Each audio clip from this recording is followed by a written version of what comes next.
बिस्मिल्लाहिर्रहमानिर्रहीम। अस्सलाम वालेकुम dear students, how you all? I hope you will be fine. Dear students, आज कातिब के औसाफ पढ़ेंगे हम डिटेल के साथ कि एक कातिब में कौन कौन से औसाफ होने चाहिए। उससे पहले मैं आप लोगों के साथ कातिब का तारुफ शेयर कर दूं कि कातिब होता कौन है। कातिब वो शख्स होता है जो कोई तहरीर नकल करता है, मगर ये कंपोज़र नहीं होता, कंपोज़ नहीं करता, इसमें थोड़ी बहुत इस्लाहात भी करता है, यानी गलतियों को दुरुस्त भी करता है कातिब।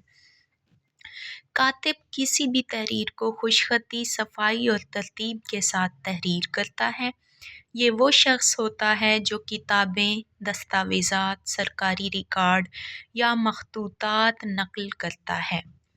कदीम ज़माने में कातिब कुरान मजीद, अहादीस, इल्मी व अदबी किताबें हाथ से नकल करते थे, इसलिए उनकी ज़िम्मेदारियाँ बहुत अहम समझी जाती थीं। अब हैं हमारे पास कातिब के औसाफ। हर शख्स कातिब नहीं हो सकता, कुछ अहल लोग ही इस फ़न को सर अंजाम दे सकते हैं। अहलियत में क्या है, कोई भी तहरीर तो हर कोई नकल कर सकता है, मगर हर बंदा कातिब नहीं होता। कातिब का काम एक अहम काम है, लिहाजा ज़रूरी है कातिब में अपने काम को करने की अहलियत भी हो, जिससे वो किसी भी तहरीर को बेहतर तौर पर नकल कर सके। मसलन जिस ज़ुबान की तहरीर को वो किताबत कर रहा हो, उस ज़ुबान पर उबूर हो, उस तहरीर की मुकम्मल मालूमात रखता हो, उसकी तशरीहात, मौज़ूआत का इल्म हो और उस किताब की तारीख़ से आगाह हो, इमलाई और तारीख़ी गलतियाँ दुरुस्त करने के काबिल हो, ऐसा शख्स कातिब कहलाता है। दियानतदार, कातिब को दियानतदार होना चाहिए। आजकल एक ही मुसन्निफ़ की मुख्तलिफ़ औक़ात में शाये होने वाली तसानीफ़ में बहुत फ़र्क देखने को मिलता है। अक्सर औक़ात किताबों को नक़ल करते वक्त कातिब अपनी तरफ से इजाफ़ा कर देते हैं या अपनी तरफ से कुछ चीज़ों को हज़फ कर देते हैं।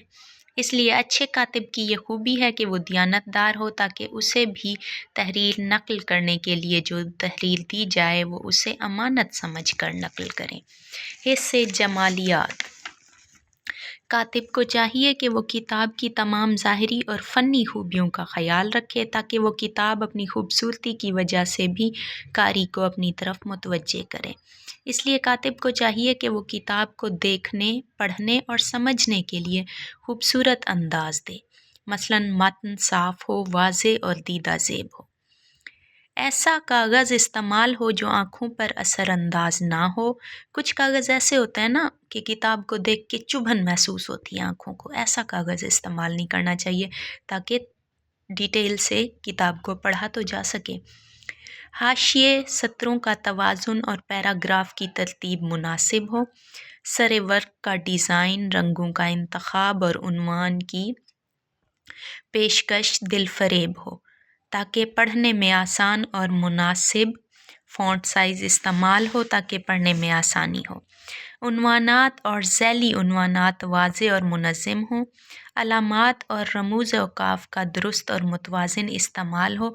किताब की ज़ाहिरी तरतीब कारी में रग़बत पैदा करे, यानी पढ़ने वाले को अपनी तरफ माइल करे। ऐसी खूबसूरत किताब होनी चाहिए। तवज्जो और यकसोई, कातिब अगर पूरी तवज्जो से ना लिखे तो इमला, अल्फाज या जुमलों में गलती हो सकती है, जो तहरीर के मफ़हूम को बदल देती है। कातिब का बुनियादी फ़र्ज़ असल मतन को जूं का त्यों मुंतकिल करना होता है। यकसोई के बगैर कमी बेशी या तहरीफ का ख़तरा बढ़ जाता है। तवज्जो से लिखी गई तहरीर साफ़, मुतवाज़िन और खुशनुमा होती है। यकसोई से काम करने वाला कातिब न बहुत जल्दी में गलती करता है और न गैर ज़रूरी सुस्ती दिखाता है। दुरुस्त और साफ़ तहरीर कारी में एतमाद पैदा करती है, जो कातिब की मेहनत का असल समर है। खूबसूरत और वाज़े ख़त, कातिब की लिखाई खूबसूरत और वाज़े होनी चाहिए, ताकि कारी बग़ैर किसी रुकावट के मतन को समझ सके। बदसूरत या मुबहम ख़त से अल्फाज बदल जाते हैं और फिर मानी व मफ़हूम में फ़र्क आ जाता है। किताब का मकसद इल्म की सही तरसील है और साफ़ ख़त इस मकसद को पूरा करता है। اس کے علاوہ خوبصورت تحریر قاری کی دلچسپی کو بھی برقرار رکھتی ہے۔ خوش خطی کتاب یا کسی بھی دستاویز کے وقار کو بڑھا دیتی ہے۔ واضح اور خوبصورت خط یا لکھائی کاتب کے فن اور اس کی پیشہ ورانہ صلاحیت کی علامت ہے۔ علمی ذوق۔ علمی ذوق رکھنے والا کاتب متن کے مفہوم کو سمجھ کر لکھتا ہے۔ علمی و ادبی تحریروں میں خاص اصطلاحات ہوتی ہیں۔ علمی ذوق کے بغیر ان کی درست نقل مشکل ہو جاتی ہے۔ علمی شغف رکھنے والا کاتب زبان، املاء اور قواعد سے بہتر طور پر واقفیت رکھتا ہے۔ ایسا کاتب تحریر کی اہمیت اور نزاکت کو سمجھتا ہے، اس لیے زیادہ احتیاط اور احترام سے کام کرتا ہے۔ علمی شعور کے باعث وہ ایسی لغزشوں سے بچ جاتا ہے جو متن کے معنی کو بدل دینے والی ہوتی ہیں۔ کتابیں اور متون علمی امانت ہوتے ہیں۔ علمی ذوق کاتب کو اس امانت کا اچھا پاسدار بناتا ہے۔ ایک کاتب کو غیر جانبدار بھی ہونا چاہیے۔ جانبداری کی صورت میں کاتب دانستہ یا نادانستہ الفاظ بدل سکتا ہے جس سے اصل معنی متاثر ہوتے ہیں۔ کتابیں اور دستاویزات علمی و فکری امانتیں ہیں جن میں غیر جانبداری بنیادی شرط ہے۔ خاص طور پر تاریخی، دینی اور علمی متن میں غیر جانبداری ہو تو اصل حقائق مسخ ہو جاتے ہیں۔ غیر جانبدار کاتب ذاتی پسند ناپسند شامل کیے بغیر متن کو جوں کا توں نقل کرتا ہے اور مصنف کے خیالات کو بغیر تبدیلی کے محفوظ کرتا ہے۔ اب ہے دقت نظر اور باریک بینی۔ حروف، اعراب، املاء اور رموز اوقاف میں معمولی فرق بھی معنی بدل دیتا ہے۔ دقت نظر یعنی غور سے دیکھنا اس فرق کو پرکھنے میں مدد دیتی ہے۔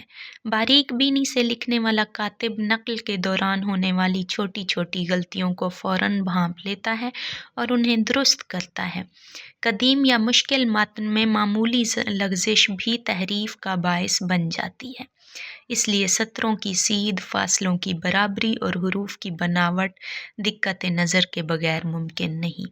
علمی و ادبی یا دینی تحریروں میں اعلیٰ معیار دقت نظر ہی سے ممکن ہے۔ تنظیم اور منصوبہ بندی۔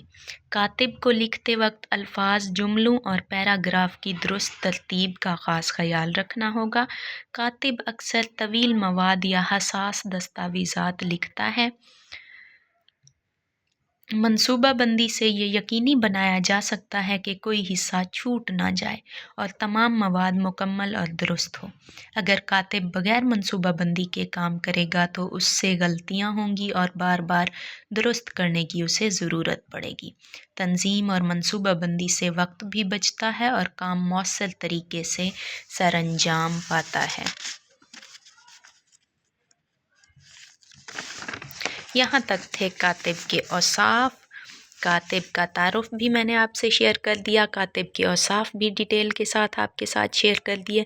اگر اس ویڈیو سے آپ کو کہیں نہ کہیں فائدہ ہو تو مجھے اپنی دعاؤں میں لازمی یاد رکھیے گا۔ ٹیک کیئر، اللہ حافظ۔